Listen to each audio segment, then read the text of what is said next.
Assalamualaikum everyone, welcome to Study of Geography.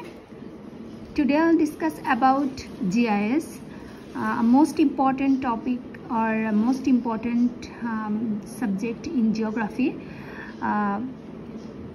Actually geography te GIS, remote sensing এগুলা অনেক important বিষয় এবং যারা আমরা জিওগ্রাফি নিয়ে পড়াশোনা করেছি আমরা জানি সবাই যে জিওগ্রাফিতে জিআইএস, রিমোট সেন্সিং এগুলা কিন্তু আলাদা আলাদা সাবজেক্ট রয়েছে, এগুলা কিন্তু আলাদা আলাদা ভাবে পড়ানো হয়। তো জিওগ্রাফিতে জিআইএস কতটা ইম্পর্টেন্ট বা জিআইএসটা আসলে কি, আজকের বিষয়ে আমরা জিআইএস সম্পর্কে ডিটেইলি পড়ব এবং পরবর্তীতে ধাপে ধাপে জিআইএস এর বিভিন্ন যে বিষয়গুলো সেগুলো তুলে ধরার চেষ্টা করব। কি কি উপাদান রয়েছে বা কত ধরনের টাইপসগুলো কি, ফাংশন কি, বা জিওগ্রাফিতে এটা কি ভূমিকা রাখছে, এটা কেন প্রয়োজন, এসব সম্পর্কে পরবর্তীতে ডিটেইলি আমি ধীরে ধীরে ডিসকাস করব। আজকের ক্লাসে জাস্ট জিআইএসটা আসলে কি এবং এটা সম্পর্কে একটা বেসিক ধারণা আমি দিব আজকের ক্লাসে। ওয়েল, ফার্স্টে আমরা দেখতে পাচ্ছি জিআইএস, এটাই হচ্ছে মেইনলি বিষয়টা। জিআইএস হচ্ছে জিওগ্রাফিক ইনফরমেশন সিস্টেম। ওকে, জিওগ্রাফিক ইনফরমেশন সিস্টেম, এটা সংক্ষেপে জিআইএস বলা হয়। এটাকে যদি আমরা বাংলায় বলতে চাই তাহলে এটা হয় ভৌগোলিক তথ্য পদ্ধতি। ওকে, ভৌগোলিক তথ্য পদ্ধতি আসলে ভূগোলটা আসলে কি? ভূগোল হচ্ছে আমরা জানি যে explanation of the earth, right, মানে পৃথিবীর বর্ণনা। তো আমরা যখন এক্সপ্লানেশন অফ দ্য আর্থ বলবো সেক্ষেত্রে ভৌগোলিক তথ্য বলতেও কিন্তু ভূপৃষ্ঠে অবস্থিত যাবতীয় বস্তু সংক্রান্ত বিভিন্ন তথ্যাবলীকে বোঝাবে। হ্যাঁ, তো সাধারণভাবে জিআইএস বলতে গেলে একটি তথ্যভিত্তিক ব্যবস্থাপনা পদ্ধতিকে বোঝায় যার মাধ্যমে কম্পিউটার প্রযুক্তির সহায়তায় কি করে পৃথিবী পৃষ্ঠের বিভিন্ন তথ্য সংগ্রহ, সংরক্ষণ, সংযোজন, বিশ্লেষণ, প্রদর্শন প্রভৃতি প্রক্রিয়ার মাধ্যমে সুনির্দিষ্ট সিদ্ধান্তে উপনীত হওয়া যায়। ওকে, তো আমি এত কঠিন ভাষায় যাব না, আমি খুব সিম্পলি সহজ ভাষায় আমি বোঝানোর চেষ্টা করব। ওয়েল, জিআইএস যখন আমরা বলবো তখন স্বভাবতই কিন্তু রিমোট সেন্সিংটা এখানে চলে আসবে। ওকে, তাহলে আমাদের আরেকটু বুঝতে ইজি হবে। আমি রিমোট সেন্সিং সম্পর্কে আমি ডিটেইলি ক্লাস নিব পরবর্তীতে আরেকটা টপিকে, যখন আমি রিমোট সেন্সিং বোর্ড পড়াবো তখন আমি এটা সম্পর্কে ডিটেইলি বলবো। জাস্ট আজকে জিআইএসটা বোঝার জন্য আমি কয়েকটা কথা রিমোট সেন্সিং সম্পর্কে না বললেই নয়, এই জন্য বলে নিচ্ছি বেসিক কিছু কথা। Remote sensing is the process of detecting and monitoring the physical characteristics of an area by measuring the reflected and emitted radiation of a distance. আমরা যদি এটা সহজে বুঝতে চাই তাহলে আমরা কিভাবে বলতে পারি? বিষয়টা হচ্ছে, সাপোজ কোনো একটা বস্তু, সেটাকে আমি সরাসরি স্পর্শ করলাম না। ওকে, এখন সেই বস্তুটা তার গুণাবলী সম্পর্কিত উপাত্ত যদি আমি মানে তথ্য বা ডেটা যদি আমি সংগ্রহ করতে চাই বা পর্যবেক্ষণ করার, এটা একটা কৌশলই হচ্ছে রিমোট সেন্সিং। ওকে, মানে আমি রিমোটলি এটাকে অনুধাবন করছি বা এটাকে আমি সেন্সিং করছি, ঠিক আছে, এটাই হচ্ছে রিমোট সেন্সিং। এক্ষেত্রে কি হয়, বিভিন্ন সেন্সর বা ডিভাইস কিন্তু ব্যবহার করা হয়। ওকে, যখন আমি রিমোট সেন্সিংটা ইউজ করব তখন বিভিন্ন ধরনের ডিভাইস এখানে ইউজ করা হচ্ছে। রিমোট সেন্সিংটা হচ্ছে কি, এটা হচ্ছে জিও ইনফরমেটিক্সের কিন্তু একটা বড় অংশ। হ্যাঁ, আর এটা হচ্ছে ভূবিজ্ঞানের একটি উপশাখা আমরা বলতে পারি। আমরা জানি বর্তমান যুগে কি তথ্য প্রযুক্তির যুগ, রাইট? তো এই যুগে মহাকাশ বা তথা উপগ্রহ প্রযুক্তির আধুনিক যুগের একটা নতুন দিগন্তের কিন্তু সূচনা করেছে এই রিমোট সেন্সিং। এই প্রযুক্তির মাধ্যমে বর্তমানে মহাকাশ প্রযুক্তির যুগান্তকারী কি একটা পদক্ষেপের সৃষ্টি হয়েছে। ওকে, আমরা যদি এটা একটা এমন একটা কৌশল যার মাধ্যমে কি রিমোট সেন্সিং ডিভাইসের দ্বারা কোনো বস্তুকে সরাসরি স্পর্শ না করে কিন্তু আমরা তথ্য সংগ্রহ বা ডেটা কালেকশন করতে পারছি। সাধারণত এই প্রযুক্তি বলতে আসলে তড়িৎচুম্বকীয় বিকিরণ দ্বারা মহাকাশ ও পৃথিবীর পর্যবেক্ষণকে বোঝানো হয়েছে।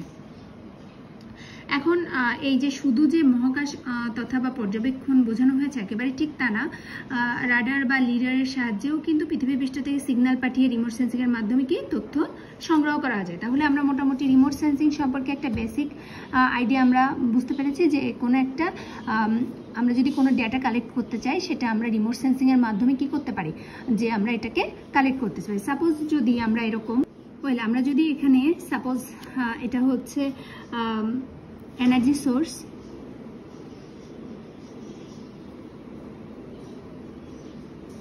এখন আমরা কি করতে পারি যে এখানে সাপোজ একটা টার্গেট মানে আমরা এখানকার ইমেজটা আমরা নিতে চাচ্ছি, তাহলে এখানে আমরা স্যাটেলাইট ইমেজের মাধ্যমে সেন্সরের মাধ্যমে কিন্তু আমরা এখান থেকে আমরা কিন্তু ডেটা কালেক্ট করতে পারবো সরাসরি। এটা এই টার্গেটটাকে আমরা স্পর্শ না করে আমরা কিন্তু এই ডেটাটা সংগ্রহ করতে পারছি, ঠিক আছে। পরবর্তীতে এই সেন্সর থেকে এটা স্টেশনে প্রসেসিং স্টেশনে যাবে, দেন সেখান থেকে অ্যানালাইসিস এবং তারপরে অ্যাপ্লিকেশনে চলে যাবে। ওকে, এই হচ্ছে মোটামুটি প্রসেসটা। এই যে ডেটাটা আমরা পেয়েছি এখান থেকে, যে সেন্সরের মাধ্যমে যে ডেটাটা আমরা কালেক্ট করেছি, এখন এই ডেটাটা যে ইউজ করবে বা এটাকে কিভাবে প্রসেসিং করা হবে বা কিভাবে রিপ্রেজেন্ট করা হবে, সেই রিপ্রেজেন্টেশনটাকেই কিন্তু বলা হয়েছে জিআইএস। ওকে, এটাই হচ্ছে বিষয় বোঝানোর বিষয়টা, যে আমরা যে জিআইএস এর মাধ্যমে কি জিওগ্রাফিক ইনফরমেশন সিস্টেমের মাধ্যমে ওই ডেটাকে আমরা জিওগ্রাফিক্যালি রিপ্রেজেন্ট করছি। ওকে, মানে কম্পিউটারের সাহায্যে। এটাই হচ্ছে কম্পিউটার বা সফটওয়্যার যেটা বলি না কেন, সেটাই হচ্ছে জিআইএস। এই জিআইএসটা তাহলে কি বা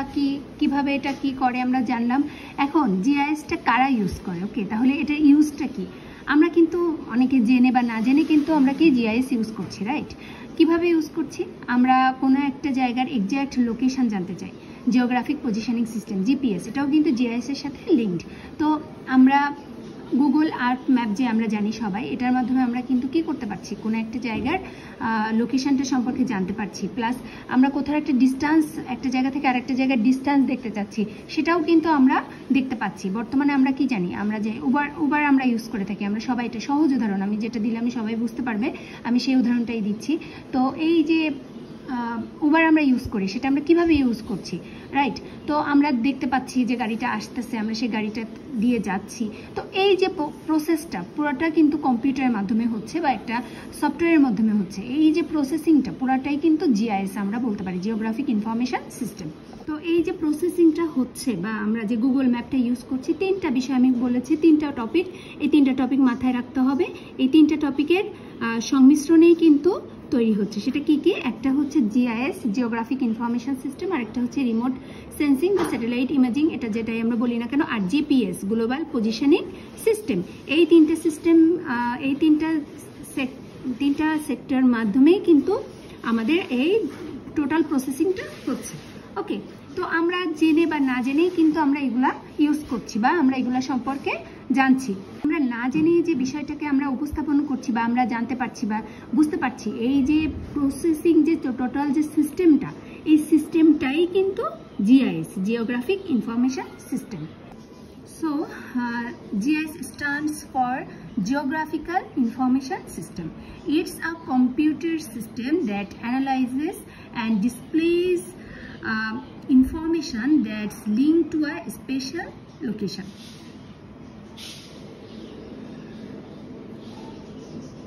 And it consists of integrated computer hardware and software that store, manage, analyze, edit, output, and visualize geographical data. Okay.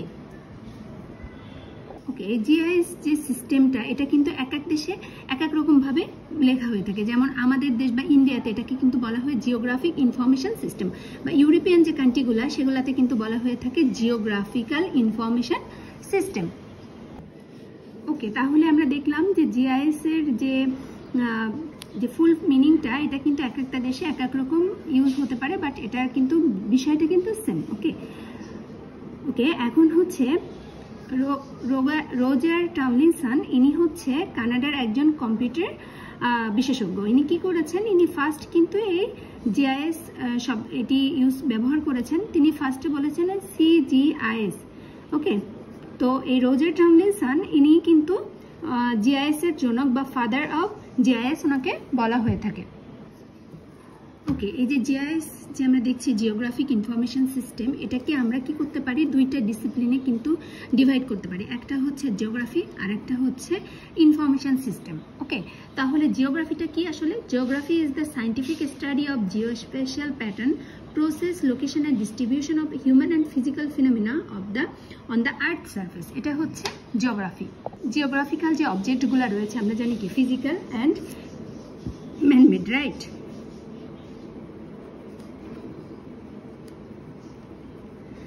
Physical অবজেক্টগুলো কি, যে ফিজিক্যালি যেগুলো সৃষ্টি হয়েছে বা ফিজিক্যালি যে উপাদানগুলো, যে ফিজিক্যালিভাবে যেগুলো সৃষ্টি হয়েছে যে অবজেক্টগুলো, যেমন পাহাড়, পর্বত, নদী এক্সেট্রা।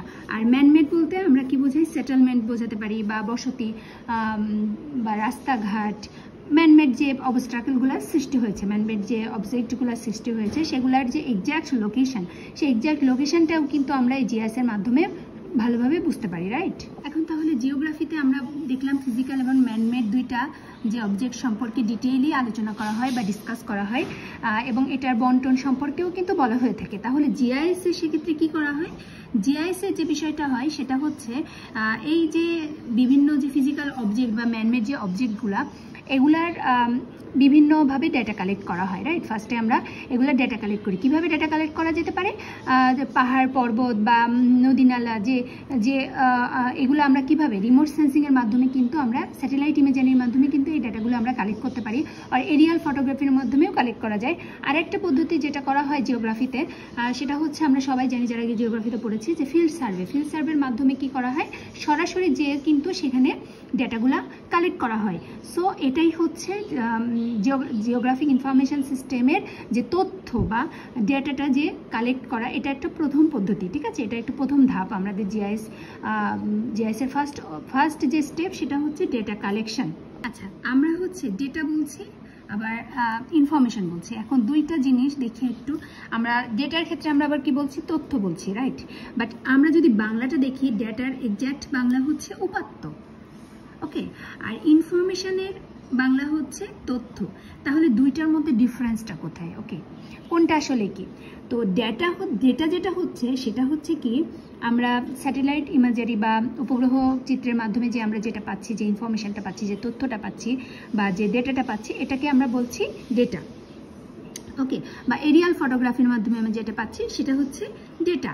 অথবা আমরা যদি বাংলাদেশের আমরা যদি সেন্সাস গণনা করতে চাই, যে বাংলাদেশের মানুষ কতগুলা রয়েছে এবং তাদের এই যে টোটাল মানুষের যে টোটাল একটা ইনফরমেশন বা এগুলাও যদি আমরা কালেক্ট করি বা লিপিবদ্ধ করি, সেটাও কিন্তু একটা ডেটা। তাহলে তথ্য বা ইনফরমেশনটা কি, সেটা হচ্ছে এখন আমরা বুঝবো, ওকে? তাহলে ডেটার সাথে ইনফরমেশন বা তথ্যের পার্থক্যটা কোথায়? পার্থক্য হচ্ছে এই যে স্যাটেলাইট ইমেজ বা এরিয়াল ফটোগ্রাফি বা সেন্সাস যেটাই বলি না কেন, এটা যদি আমরা কোনো ব্যবহারকারীর কাছে পৌঁছে দিই, তাহলে সে ব্যবহারকারী এটা কিন্তু দেখে বুঝতে পারবে না, সে কিন্তু এটা ইউজ করতে পারবে না। কেন পারবে না?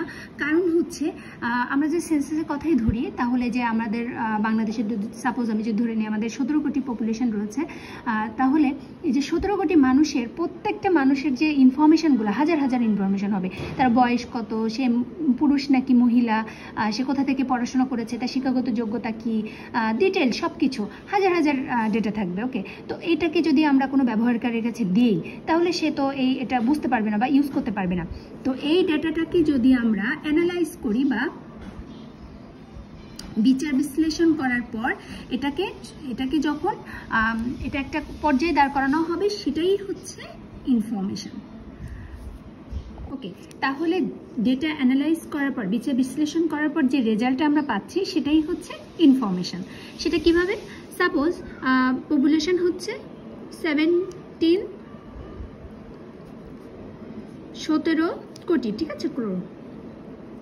এখন এই 17 কোটি জনসংখ্যার মধ্যে 18-র নিচে বা 18 থেকে 30 এর মধ্যে রয়েছে হচ্ছে 6 ক্রোড়, 6 কোটি রয়েছে। তো এই যে রেজাল্টটা আমরা পাচ্ছি, এটাই কিন্তু ইনফরমেশন, ওকে? তাহলে হচ্ছে সাপোজ আমি কোথাও একটা জায়গায় যাব, সাপোজ ঢাকা থেকে আমি খুলনাতে যাব, ঠিক আছে? এখন আমাকে স্যাটেলাইট ইমেজ বা এরিয়াল ফটোগ্রাফি দেওয়া হলো, তো আমি কি ওইটা দেখে সরাসরি চলে যেতে পারবো যদি আমি অ্যাকচুয়ালি অ্যাড্রেসটা না জানি? তো আমরা কি করি এখন? সরাসরি আমরা কি করি? ArcGIS গুগল ম্যাপ বের করে ফেলি। গুগল ম্যাপ বের করার পর আমরা ডিরেকশনটা ইনপুট করার সাথে সাথে কিন্তু আমাদের ডিরেকশনটা দিয়ে দেয়। তো এই হচ্ছে যে টোটাল প্রসেসটা। আমরা কিন্তু স্যাটেলাইট ডিরেক্ট কিন্তু এটা হয় না, এটা ইমেজ মাধ্যমে এটাকে ক্রিয়েট করা হয়েছে, ওকে? তো এই ডেটাকে আমরা ইনফরমেশনে ডাইভার্ট করা হয়েছে, দেন তখন কিন্তু গুগল ম্যাপে আমরা এটাকে দেখতে পাচ্ছি, রাইট?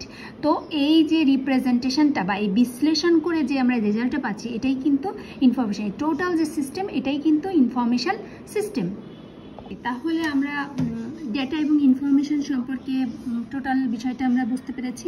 আরেকটা বিষয় মনে রাখতে হবে, সেটা হচ্ছে ডেটা কিন্তু ইনফরমেশনের উপর ডিপেন্ডেন্ট নয়, বাট ইনফরমেশন কিন্তু ডেটার উপর ডিপেন্ডেন্ট। ওকে, তো তাহলে এই হচ্ছে টোটাল জিআইএস এর যেটা আমি বোঝানোর চেষ্টা করছি। আশা করছি মোটামুটি সবাই বুঝতে পেরেছেন। আচ্ছা, এখন আমি যদি সহজে জিআইএস এর সংজ্ঞা বলতে চাই, সেক্ষেত্রে যেটা বলতে পারি সেটা হচ্ছে কোনো নির্দিষ্ট উদ্দেশ্য সাধনের জন্য যন্ত্রপাতির সাহায্যে ভূপৃষ্ঠের কোনো এলাকার প্রাকৃতিকভাবে সৃষ্ট বা মনুষ্যভাবে সৃষ্ট বস্তু বা উপাদানসমূহের উপাত্ত বা ডেটা সংগ্রহ, উপাত্তকে তথ্যে রূপান্তর এবং সেই তথ্যের পরিমার্জন, তথ্য সংরক্ষণ বা তথ্য বিশ্লেষণ, তথ্য উপস্থাপন করার যে কৌশল, সেটাই হচ্ছে জিআইএস। এটাই আর কি আমি এতক্ষণ থেকে মানে বিভিন্ন এক্সাম্পল দিয়ে বোঝানোর চেষ্টা করছিলাম। কারণ আমি যদি এটা রিডিং পড়ে যেতাম বা এটা যদি আমি বলতাম বইয়ের ভাষাটা, তাহলে কিন্তু সবার কাছে অনেক টাফ লাগতো। বাট আশা করছি যেহেতু আমি উদাহরণের মাধ্যমে বা এক্সাম্পল দিয়ে পুরো বিষয়টাকে বোঝানোর চেষ্টা করেছি, সবাই এটা ইজিলি বুঝতে পেরেছেন। এবং আমরা আসলে কি, আমরা পড়ে যতটুকু না বুঝি, আমরা কিন্তু প্র্যাকটিক্যালি কোনো একটা বিষয় দেখে আমাদের যে ধারণাটা বা আমরা জ্ঞান অর্জন করি, এটা কিন্তু আমাদের সবচেয়ে বেশি কাজে লাগে। ঠিক আছে? তো জিআইএস শব্দটা শুনতে কঠিন হলেও আসলে কিন্তু এটা অনেক ইম্পর্টেন্ট একটা বিষয়, এটা অনেক আমাদের নিত্যদিনের প্রয়োজনীয় একটা বিষয়। ওকে, তো আশা করছি জিআইএস সম্পর্কে আমাদের মোটামুটি কনসেপ্ট ক্লিয়ার হয়েছে। পরবর্তী ক্লাসে আমি জিআইএস বিভিন্ন যে ডেটা রয়েছে, ভেক্টর ডেটা রয়েছে, আরও বিভিন্ন ধরনের ডেটা, স্পেশাল ডেটা রয়েছে। তো এই বিভিন্ন জিআইএস এর বিভিন্ন টাইপস রয়েছে, সব কিছু উপাদান রয়েছে, ফাংশন রয়েছে, এগুলো পরবর্তী ক্লাসে গ্রাজুয়ালি আমি ডিসকাস করব। আজকের ক্লাসটা আশা করছি সবাই বুঝতে পেরেছেন। আজকের ক্লাস এই পর্যন্ত। আশা করছি সবার ভালো লেগেছে। আসসালামু আলাইকুম।